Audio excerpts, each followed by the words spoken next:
kutukumbusha maadili yale ambayo tuliweza kuyapata kutoka kwa wazee wetu. Huu ni utamaduni wa Kimasai, baadhi ya makabila mashuhuri sana katika nchi yetu ya Kenya. Hapa tunaona utamaduni wao kupitia kwa mavazi na hata kupitia kwa nyimbo. dhaqanka dadka Masaayda ah wax badan waad maqasheen. qof kasta oo adduunka ku noolna wuu arkay oo muuqaal ayuu ka daawaday dadkan ama sheeko ayuu ku maqlay dhaqamadooda. waxay caan ku yihiin labiskooda, balse intaan labiska u gelin waxaan ka bilaabayaa meesha ay ku nool yihiin. dadkan waxay ku nool yihiin Southern Kenya iyo Northern Tanzania. adduunka oo dhan waxay ku joogaan 2 milyan. iyo Tanzania daga oo 2 milyan ah waxay leeyihiin influence aad u weyn ayay leeyihiin. dhaqankooda aad ayaa loo xiiseeyaa. dad ayaana daawasho ooga imaada caalamka daafihiisa si ay u daawadaan. waxaa ka mid ah ciyaarahooda dhaqanka inuu ninku boodo oo uu kor u boodo. wax yar oo fudud ayaad u maleynaysaa markuu qofku boodayo, laakiinse markaad istiraahdo tijaabi ayaad waxaad ogaanaysaa waxaan inaysan ahayn wax sahlan. waa xoolo dhaqato lo'da ayayna aad u jecel yihiin. lo'da aad ayay ooga dambeeyaan. ninka taajirkaana waxaa lagu qiimeeyaa lo'da uu haysto inta ay tahay.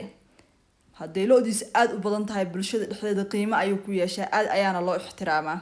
waxaa kaleeto aad loogu ixtiraamaa nimanka oo lagu qiimeeyaa ninba ninku ka ciyaal badan yahay. ninkii 10 caruur leh waa la xushmeeyaa. ninkii ka badan lahna aad ayaa loo sii qiimeeyaa oo wuxuu noqonayaa qof ayaga dhexdooda aad loo karaameeyo madaxa la saarto. xaasas aad u badan ayay guursadaan, aad u fara badan.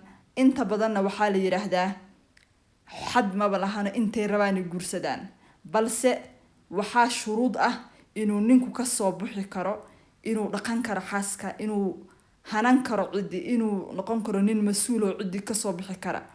marka dhaqamadooda waxaa ka mid ah ninku inuu noqdo nin gabadhi biila oo cidi hanta oo mas'uul ah. gabadha banaanka aad soo shaqeyn lama dhaho. gabadha asaga hanta, asaga laga rabaa oo nin ah oo mas'uul ah inuu cidi uu noloshoodi meel saaro. dhaqankaas ayay leeyihiin.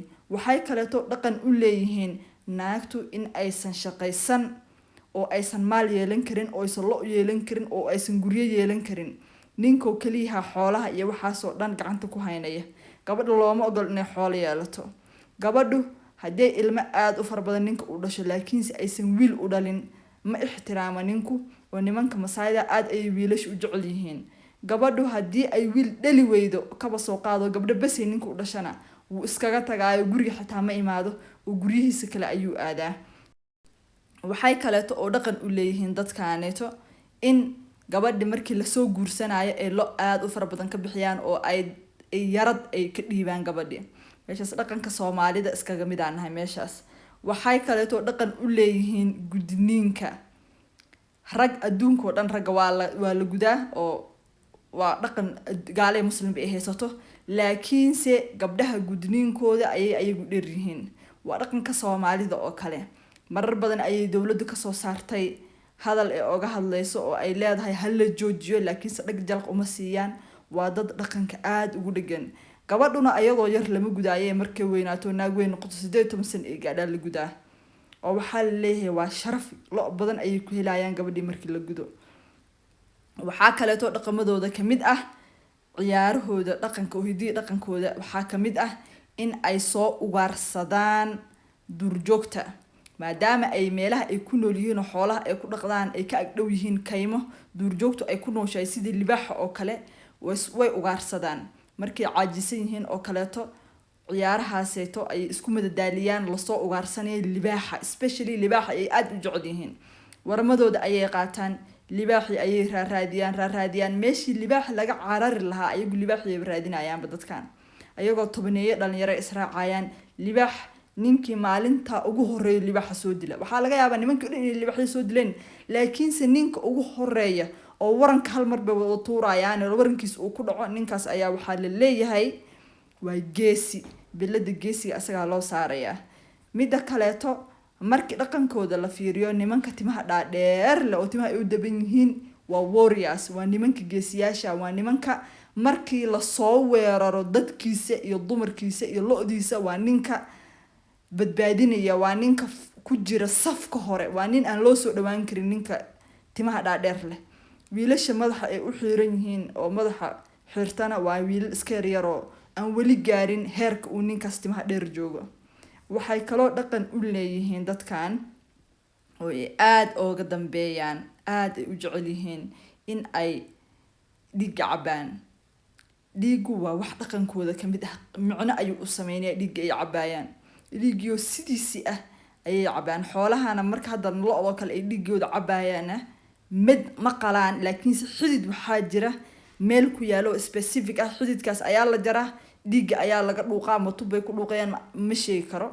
dhiigga markii laga miiro bas waa iska sii deynayaa, waa la baananayaa, caws iyo biyo iyo waxaa la siinayaa, neefkii wuu ka kacayaa, ma dhimanaya. marka ma ogolo inay neefka dilaan, dhiiggana saas ayay ooga qaataan.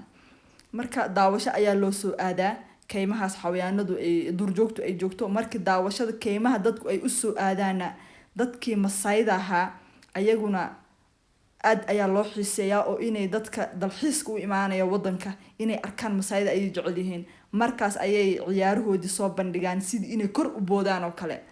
ninba ninkuu ka bootin dheer yahay waxay cadeynaysaa in ma artay booditaankuna ayaga dhexdooda iska bood oo kalimahan qiimo aad u weyn ayuu u leeyahay. ninba ninkuu ka bootin dheer yahay dumarka aad ay u ixtiraamaan. waxa waayaa la dhahaa maaragtay waa nin la guursan karo, waa nin guurka ku habboon ayaa la dhahaa ninba ninkuu ka bootinta dheer yahay.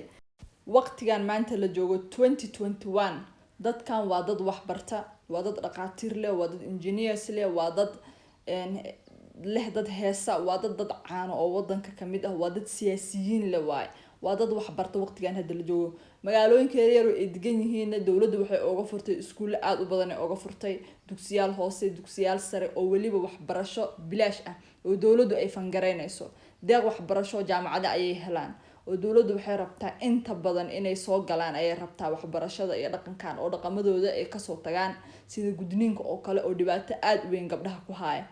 marka xoogaa hadeertaan dhalinyaradii waa isbedeleen sida ay hadda u labistaan oo qaydka yaraayo dhexda lagu xiranayay maaragtay gadaal lagu xiranayay iyo mindiyihii dhaadheeraayo ay wateen.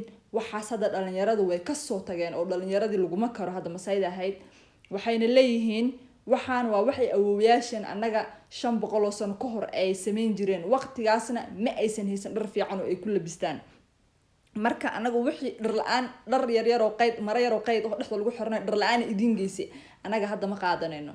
caadi suudaday qabaan, shaatiyaal ay qabaan, surwaalo, dadka caadiga laga ma dhex yaqaanaba. hadda qof Masaay marka aragtid inuu asagoo ku sheeg inuu Masaay yahay ma ahane kama garan kadib qabiilada kale oo Kenya ku nool.